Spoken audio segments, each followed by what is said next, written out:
It's definitely a challenge. As far as the 60 games, look, all 30 teams are in the same boat. It's going to be new. I probably draw back to a little bit of managing, whether it's Arizona Rookie League, which is around 60 games, Dominican Rookie League, which I believe at the time, I was down there for 2 or 3 seasons. That was 70 some games. So I don't think it's a secret. The season's going to be a sprint. We've got to get off. I think all teams, you got to get off to a good start, and you've got to you got to play good baseball, and the importance of every game should bring some excitement.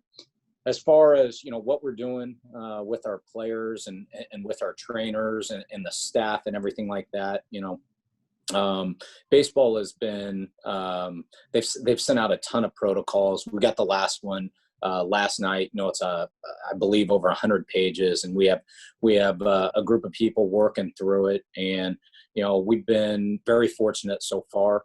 Now that things can turn quickly. That's the one thing we know. So we're not doing any victory laps or celebrating. But I think just overall, we're excited to get back on the field and, try to fight for some normalcy in this summer and getting on the field and playing some baseball. I think deep down, our biggest fear and maybe our biggest challenge is in 3 weeks, getting our guys into shape, ready to play, understanding the reality if we make a misstep, or if somebody steps on the gas too early. A 6 to 8 week injury, whether it's an oblique, whether it's a hamstring, etc. There's a ton of injuries that can happen in the game. But the reality is you're probably going to miss the entire season, if not a huge portion of it. So balancing, getting our legs underneath us, getting our arm cycled back into shape and getting back into playing shape, and having to do that relatively quick, I think is going to be our biggest challenge. I think first and foremost, with the DH, we didn't know if we're going to have it. It looked like we were going to have it. Then it was, looking like we weren't, through all the negotiations. And so, a couple things that, I was concerned about was, the pitchers starting up. I certainly think of guys, like Lamet or Richards, who were coming off Tommy John in the prior years. And, them not only having to prepare to, be a starting pitcher and build up, but I was a little bit concerned about those guys swinging a bat. And I know the work that those guys put in on their rehab, and just the thought of them running down the line or pulling oblique while they're hitting. So honestly, from a player safety standpoint, I'm happy they're doing it this year. As far as how we're going to utilize that DH, obviously we've got 3 weeks of spring training, but I think we're going to have some options. We're going to have some options to give some maybe everyday guys rest from the field where they can use that DH spot. I think we've got an opportunity to play some hot hands. If somebody's swinging the bat extremely well, I think we've got a chance to play some matchups, whether that's left, right.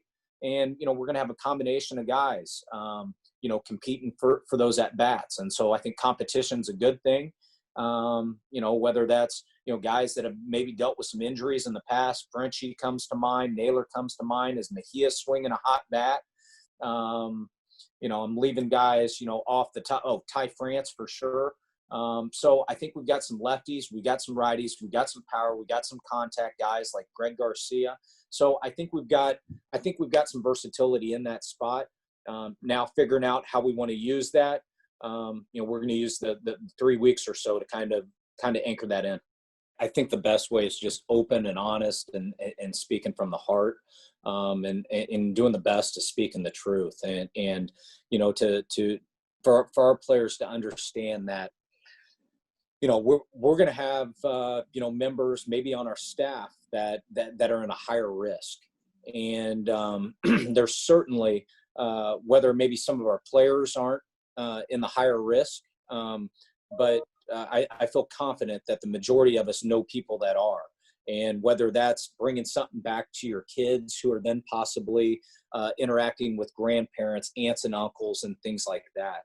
And so I think just in order to, fully understand that, it's going to be a challenge on some of the downtime and some of the off days and things like that. But I think the best way is just to be open and honest and understand that our season's 60 games, which is, it's very short, but we talk about sacrificing things and maybe we've got to sacrifice, some nights out at restaurants and things like that in order to keep everybody in this clubhouse and everybody's families as safe as possible.